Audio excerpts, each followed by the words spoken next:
안녕하세요. 행복씨앗입니다. 오늘도 시장을 정리하면서 하루를 마무리하는 시간을 가져볼 겁니다.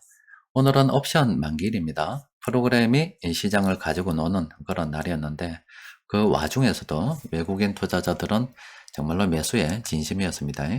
먼저 지수부터 들여다보면 코스피는 0.09% 약보합 마감이 됐고, 그리고 코스닥은 0.59% 상승 마감했습니다. 코스피, 코스닥 둘 다 이 외국인 투자자들이 한 1,500억 넘는 큰 돈을 들고 들어와서 오늘도 순매수를 했습니다. 자, 지금 이 시점에 외국인 투자자들이 어느 정도 물량을 매집했는지 들여다보면은 일단 코스피에서는 외국인들이 오늘 1,500억, 어제 그 6천억 해서 이번 달만 하더라도 6조 2천억, 와, 엄청난 돈을 들고 들어와서 이렇게 순매수를 했습니다.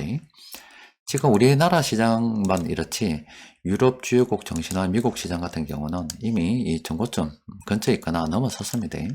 우리나라 시장은 그 아래쪽에 한참 밑에 있죠. 지금 현재 한 지수로 치면 2500포인트 요게 저항선을 맞이해가지고 이 아래쪽으로 있는데 요 위쪽으로만 돌파하게 된다면 그건 또 매집도 많이 했잖아요.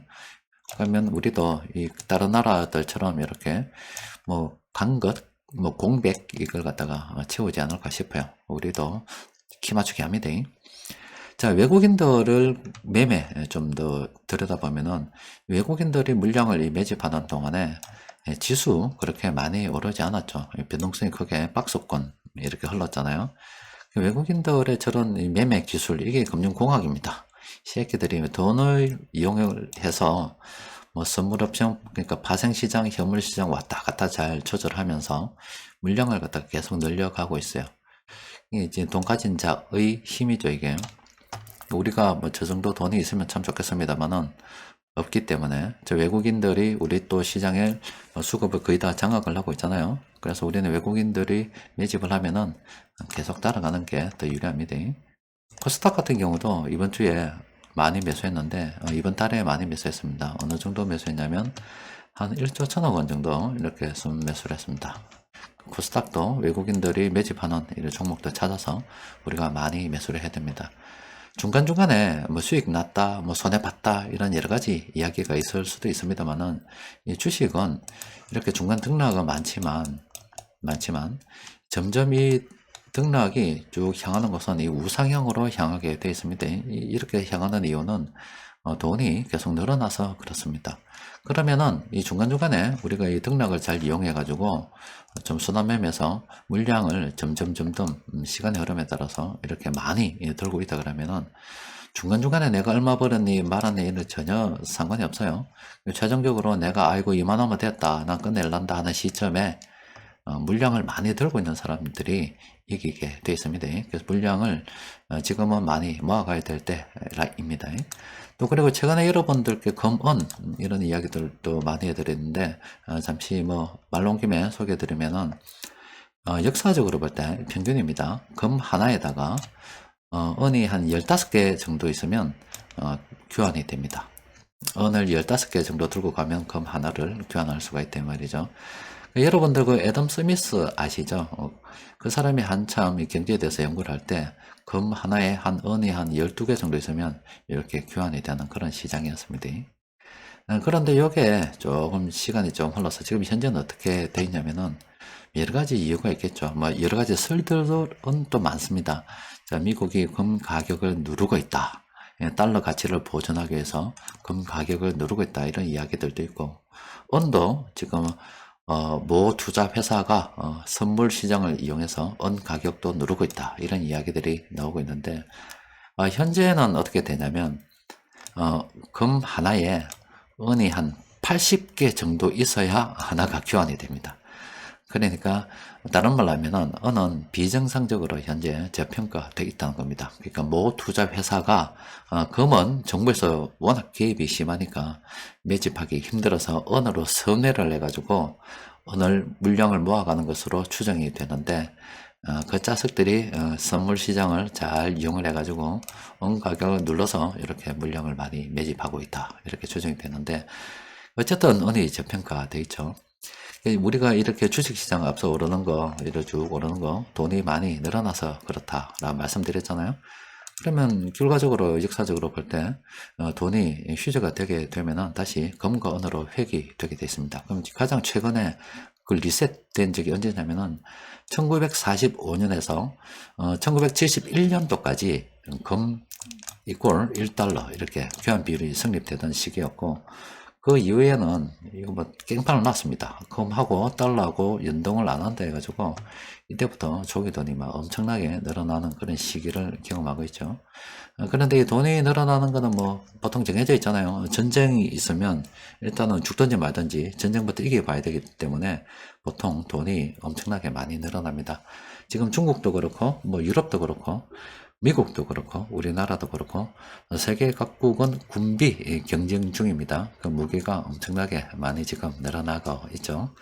또 그리고 경제 위기가 오게 되면은 좀 이렇게 어떤 위기의 본질을 찾아서 해결해 나가려고 해야 되는데 그런 거 없어요. 그냥 돈을 갖다 실에 뿌리면은 경제가 살아난다, 이런 게 거의 정설이 돼 있습니다. 그러니까 지난 2008년도에도 돈을 엄청나게 내렸고 2020년도에도 어렵다 그러면 뭐 돈을 세를 풀어봅니다. 그러니까 돈이 머지않아 종이가 되는 건 뭐 분명한 사실이겠죠. 그러면은 금을 생각해 봤을 때 금을 사야 되겠습니까? 은을 사야 되겠습니까? 은을 사야 되겠죠. 그럼 나중에 그럼 어떻게 되는, 이게 지금 4배 정도 차이가 난다고 하면, 4배 정도 차이 난다면 나중에 은이 이제 예전처럼 역사적으로 볼 때 한 15배 정도 이렇게 쭉 올라가야 되겠죠. 그러면은 만약에 금 가격이 20배 오르죠. 쭉 20배 오르면 은은 20배에다가 곱하기 4를 해야 됩니다. 100배 오릅니다. 100배. 우리 애들은 은을 매집할 때 어떤 기본으로 매집하냐면, 은을 100만원치 사면 그냥 1억이다 생각하고 삽니다. 이 100만원이 1억이다 생각하고 사죠. 그래서 그 밖에 나가서 만원짜리 과자 하나 사 먹을 때도 이것이 100만원을 써야 되는데 내가 지금 써야 될 것인가 말아야 될 것인가 고민하고 있어요. 요걸 제가 데이터를 통해서 애들한테 쭉 보여줬거든요. 그러니까 지금 뭐 은 투자를 조금 병행하는 것도 괜찮고, 또 하나는 금보다 또 은이 또 유리한 이유가, 만약에 어떤 일이 닥쳤을 때 이 금을 들고 나가서 밖에서 쓰려고 하면은 이건 교환이 안 돼요. 교환이 단위가 너무 커서. 은은 하나씩 들고 나가서 까서 삼을 수도 있죠. 그러니까 지금 현재 금보다는 은 투자가 훨씬 더 유리하다, 이렇게 말씀드릴 수가 있겠습니다. 자, 그리고 중국 코로나가 좀 진정되는 분위기입니다. 우리도 그렇고 미국도 그렇고 전 세계 다른 국가들도 심지어 인도도 그랬잖아요. 뭐 코로나 바이러스 확진자 수가 뭐 이렇게 걷잡을 수 없이 치닫더니 자연 면역, 참 사람의 신체는 참 신비합니다. 쑥 해서 그 확진자 수가 줄어들어서 안정되는 분위기 이어졌잖아요. 중국도 마찬가지입니다. 중국도 좀 안정되는 분위기가 되다 보니까 일본은 이달 말부터 뭐 중국발 뭐 사람들 코로나 검사 중단한다 뭐 이렇게 이야기를 하는데, 아직 우리는 중국하고 이렇게 좀 이렇게 서로 견제하고 있는 그런 상황입니다. 그런데 머지않아서 우리도 중단하겠죠. 또 우리가 중단하면 또 중국도 중단할 거고, 또 그럼 이제 또 중국하고 또 왕래도 새로워질 거고, 또 올해 그리고 내년 이렇게 보면은 세계 경제는 이렇게 침체될 것이다, 이렇게 전망을 하고 있는데, 그 침체를 좀 상쇄시켜 줄게 바로 중국 경제 성장이다, 이런 이야기들을 하잖아요. 그럼 중국이 좀 활발하게 돌아가면 우리하고 중국하고 또 무역 거래 규모도 많기 때문에 우리 경제도 괜찮아질 거다, 이렇게 생각할 수가 있겠죠. 뭐 예전에도 말씀드렸다시피 이건 시기에 대한 문제인데, 중국이 공산당 연입을 하면서 뭐 중국은 끝났다 이렇게 말씀드렸잖아요. 그건 장기적 관점으로서는 사실 뭐 중국은 게임이 끝난 겁니다. 경제 논리가 아니라 정치 논리로 이렇게 시장을 접근하게 되면 그거는 개판 치는 겁니다. 중국은 장기적으로 볼 때는 이런 식으로 좀 오를 수도 있어요. 기존에 해온 게 있어서 오를 수도 있지만 이렇게 간다고 저는 예상이 됩니다. 또 그리고 중국 인구를 보더라도 이미 정점을 찍고 내려가는 분위기죠. 빨리 늙어가는 그런 분위기라서 모르겠어요. 그 중간에 정권이 바뀌고 또 뭐 어떻게 뭐 통치 이념이 좀 바뀌고 하면은 달라질 수도 있습니다만은 이 상태로 간다면 안 좋겠죠. 하지만 이 단계적으로 볼 때는 중국이 아직 뭐 미치는 영향력이 상당하기 때문에 중국의 오픈은, 개방은 다른 나라들한테 기회, 특히 우리나라한테도 또 기회로 다가올 수가 있습니다. 자, 오늘 시장 수급 들여다보면은 그 와중에도 이 외국인 투자자들이 화학, 비금속, 광물 이런 업종 매수했습니다. 그리고 그 외국인들이 매집한 업종, 기관들도 이렇게 매집하고 있어요. 뭐 다 매집하는 건 아닌데 이렇게 매집을 하고 있습니다. 우리도 어떻게 해야 되겠어요? 이런 업종 찾아서 우리도 매수를 해야 되겠죠.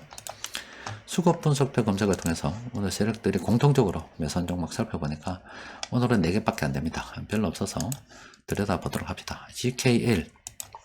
자, 이거는 게임이 끝났습니다. 변곡점 지표로 보면 게임이 끝났다고 되어 있어요. 혹자는 물을 수도 있습니다. 외국인들이 이만큼 들고 있는데 왜 게임이 끝났다라고 이야기하느냐? 그거는 저거 사정이고, 저거가 물량을 매집해서 올랐으니까 팔아먹을 걱정은 누가 해야 된다? 야들 해야 됩니다. 누군가 받아줘야 돈을 벌겠잖아요. 들고 있는 걸로 돈 버는 거 아닙니다. 내가 샀을 때 다른 사람이 폭탄 돌리기처럼 누군가 사줘야 돈을 번다 이 말입니다. 그거는 저거가 알아서 할 일이고 우리가 괜히 사서 외국인들하고 같은 고민할 필요가 없겠죠. 다른 거 싼 거 쎄 비렸는데 왜 지금 굳이 들어가서 외국인들하고 똑같은 고민하고 있겠습니까? 그죠? 자, LG 디스플레이 이거는 좀 어중간한 게 납니다. 외국인들이 물량을 좀 들고는 있어요. 들고 예전보다 좀 더 매집할 가능성도 있고 그런데 뭐 이거는 싼 것도 아니고 비싼 것도 아니고 그런 겁니다. 싸지도 않고 비싸지도 않고 어중간한 그런 상태입니다. 물론 단기적으로도 이것도 시가총액이 크기 때문에 오를 수 있다라고 보는데 미지근하다. 물로 치면은 미지근한 물입니다. W게임즈는 어때요? 조금 더 따뜻한 물입니다. 요거는 이런 식으로 최근에 또 매집도 많이 늘려가고 있고 요거는 LG 디스플레이하고 비교를 할 때 차라리 이걸 더 긍정적으로 봐야 되겠죠. 또 아모레퍼시픽 이것도 긍정적으로 봐야 안 되겠습니까? 우리나라 사람들 착해가지고 마스크 벗으라 그래도 안 벗습니다. 마스크 벗고 다니라 그래도 안 벗어요. 혹시나 내가 몸이 안 좋은데 다른 사람한테 옮기면 어쩝니까 하고 안 벗는데 극하다가 눈치 게임 하다가 결국엔 다 벗겠죠. 그러면은 어떻게 해야 돼요? 얼굴이 이만하면 이만큼을 마스크로 가리고 다니는데 이게 오픈된다 이 말이에요. 그러면 뭐좀 발라야 될 거 아닙니까? 그게 뭡니까? 화장품이죠. 관심을 가져봐야 됩니다. 자, 변곡점 지표를 통해서 오늘 시장을 좀 들여다보면 요 위에 세 종목 있죠? 요 세 종목은 좀 조심해야 되고요. 단기적으로 많이 올랐습니다. 그 아래쪽의 종목은 관심을 가지고 연구를 좀 해봐야 되겠습니다. 여튼 여러분들께서 이 수급을 통해서 이 외국인 투자자들이 우리 시장의 주식을 매집하고 있는 것을 눈으로 보고 있습니다. 그 주식은 다른 거 없습니다. 사실 뭐 주식도 그렇고요. 부동산도 그렇고 그냥 있는 놈들 따라다니면 됩니다. 그것도 초반에 따라다녀요. 초반에 그러니까 있는 놈들이 갑자기 뭐 이 지점을 향해서 막 뛰어간다 이 말이 있는 놈들이 돈 들고 뛰어간다 이 말입니다. 나는 몰랐어. 근데 수급 분석해 보니까 이 뭔가 있어 보이더라고. 뛰어가니까 좀 올라요. 이렇게 좋게 올라요. 이것도 초반에 같이 아이고 뭔가 있는가 싶다. 같이 뛰어가 가지고 올라타야지. 있는 놈들이 다 이렇게 해먹고 나면 다 들어오고 나면 이만큼 높아져 있다고. 그러면 높아져 있으면은 또 다른 데를 찾아서 뛰어가요. 그러면 이제 좀 오른 게 보이네 하고 이제 이때 들어가면 이때 들어간 사람하고 이때 들어간 사람하고 가격 경쟁력이 다르다 아닙니까? 앞서 본 GKR처럼 GKR도 따라 들어가려면 초반에 뛰어 들어갔어야지. 외국인들이 물량 다 들고 팔아먹을까 말까는 저거가 뭐 처리해야 될 일이고 이제 뛰어 들어가가지고 더 올라야 될 건데 고민할 필요는 뭐 있어요? 차라리 산거 뛰어 가면 되죠. 그러니까 외국인들이 지금 물량을 싸고 있는 게 눈으로 보이는 그런 상황이다 아닙니까? 초반에 뛰어 들어가야죠. 뛰어 들어가서 물량을 함께 들고 있어야 나중에 돈을 벌든지 말든지 하지. 주식이나 부동산에 이런 거는 입으로 돈 버는 거 아닙니다. 사가지고 들고 있어야 돼요. 말만 백날 하면 그 쥐고 물량이 없으면 개뻥이지. 남 좋은 일 다시 교차해보는 거죠. 지가 들고 있어야 됩니다. 그리고 그럼 들고 있는 과정에 항상 오르면 좋겠지만은 그렇지 않잖아요. 들고 있는 와중에 계속 오르면 얼마나 기분도 좋겠노. 나는 여기서 샀는데 한 달 지나도 올랐으니까 기분 좋고 두 달 지나도 올랐으니까 기분 좋고 석 달 지나도 올랐으면 기분 좋고 넉 달 지나도 올랐으니까 계속 뭐 계좌로 볼 때마다 막 기분 나쁘면 계좌 쳐다보면 될 정도로 저런 투자가 되면 참 좋겠지만은 주식은 안 그렇다니까. 앞서 외국인들 저 물량 모아가는 거 보세요. 저거가 물량 늘려갈 때 이 자식들이 그냥 생으로 늘려가는 거 아닙니다. 저거 물량 늘릴 때 지수를 잡아 흔들어 봅니다. 다시 한번 보여드릴까요? 이 코스피 차트 보세요. 저거가 이렇게 물량을 늘어갈 때 시장이 계속 이렇게 여기서부터 물량 매집 이리 오르는 게 아니고 어떻게 해요? 셀에 흔들어 보죠. 아래 위로 막 셀에 흔들어 본다 아닙니까? 그러면서 저기는 물량을 모아가잖아요. 이렇다니까. 따라가다 보면 항상 기분 좋은 일만 있는 게 아니라 때로는 진짜 물려가지고 있을 때도 있어요. 계좌 열어보면 기분 더 나쁠 때가 있지만 나중에는 들고 있는 애가 이기게 돼 있어요. 여러분들 그런 거 이야기 많이 한다 아닙니까? 뭐 저 땅을 갖다가 내가 지금까지 들고 있었으면 뭐 엄청 부자다. 우리 집안 할아버지 할머니 때는 부자였다 카더라. 근데 뭐 다 팔아가지고 지금 거지다. 이런 이야기. 뭐 삼성전자 주식을 옛날부터 들고 있었으면 나는 진짜 엄청 부자 됐을 건데 if만 맞습니다. if. 처음부터 인생에 있어서 if밖에 없어. 만약에 부자가 그냥 되는 게 아닙니다. 악착같이 남한테 욕 들어먹는다. 그 부자를 갖다가 표현을 잘못해가지고 악독한 놈으로 세상에 지금 그렇게 만들어놨는데 그런 악독한 놈도 여러분한테 없는 게 아니겠어요. 악독한 놈인지 안 놈인지 어떻게 알아요? 그건 알 수 없는 노릇이지만은 적어도 주식이나 부동산이나 사면 오래 들고 있을 수 있는 근성은 있다 이 말이에요.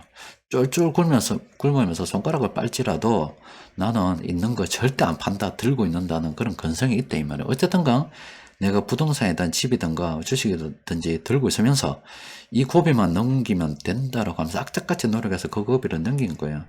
그러다 보면 저 흔들기를 끝내고 외국인들이 어느 순간 물량을 막 주가를 막 치워올려 버립니다. 그러면은 그때 참고 견딘 인고의 세월이 부자를 만들어 주는 거지. 다 그런 과정을 겪어서 된다니까. 뭐, 이 세상이 잘못돼가지고, 뭐, 부자라고 하면은 전부 다 금수저라 그러면서 부모한테 물려받았다라고 이야기하는데, 미친 자식들 아닙니까? 그런 놈도 있겠지만은 부모한테 돈 많이 물려받아도 망한 놈도 세비렸습니다. 그리고 가진 게 없고 부모한테 물려받은 게 없어도 지가 열심히 노력해서 부를 이룬 사람들이 엄청나게 많이 있습니다.